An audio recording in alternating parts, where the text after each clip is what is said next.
The recycling business Visy has today made its biggest investment in Queensland, $700 million. But it's part of the plan for the Olympic Games, right?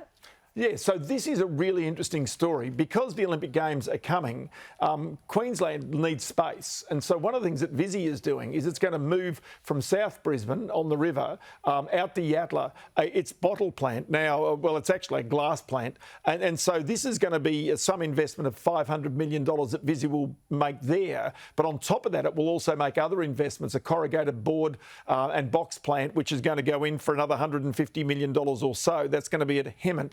But the big one here, I think, is the South Brisbane one. With the Olympics coming in 2032, they need space. And so this is going to be the International Broadcasting Centre, which is where the current glass-making plant is. And so as a result, what they'll do is move it to this new plant in Yatala. In the meantime, the Queensland government will take over that site and build that International Media Centre. So, as I say, the plans for the Olympic Games are already very much starting, but they do involve business, and in particular Visy, with this very key site that they required to make certain that they had the right infrastructure for the Olympic Games. But it also gives Visy a chance to significantly upgrade its operations in Queensland as well. Right, OK, Ross, you love these. Question without notice, if you will. The budget. We both pored over these budget papers about a month ago now. Had inflation by the middle of the year at 4.25%, the March quarter at 5.1%. The Prime Minister arguing this morning, well,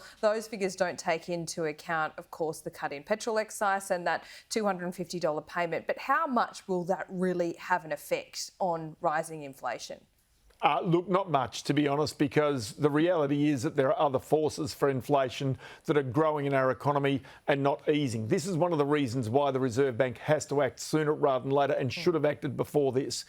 The reason is that the inflation, as the Prime Minister correctly says, is partly coming in from overseas. But just as important as the inflation that's being generated here in Australia itself, simply as a result of the amount of money that's been printed during the recession, the COVID recession, and that amount of money sloshing around our economy, that the Reserve Bank has printed money to make certain there's lots of money hanging around, that we didn't have the hurt.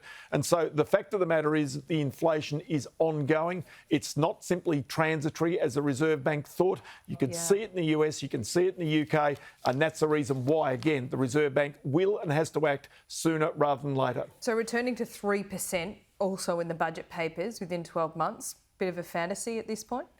I would suggest that that is pretty difficult to see unless you see some resolution in Ukraine and Russia. If you see China in particular sort of opening up and really starting to get itself powering again. But even then, bear in mind that it will start to stimulate its economy. It could create even more inflation potentially around the world. And of course, while you've got governments that are prepared to spend as part of their election policies, that also adds to the inflation story as well. Well, we should have ended on talking about Instagram. That was a much happier story. Ross, thanks so much. Right? A few truth bombs this morning from you. Love it. Thanks so much.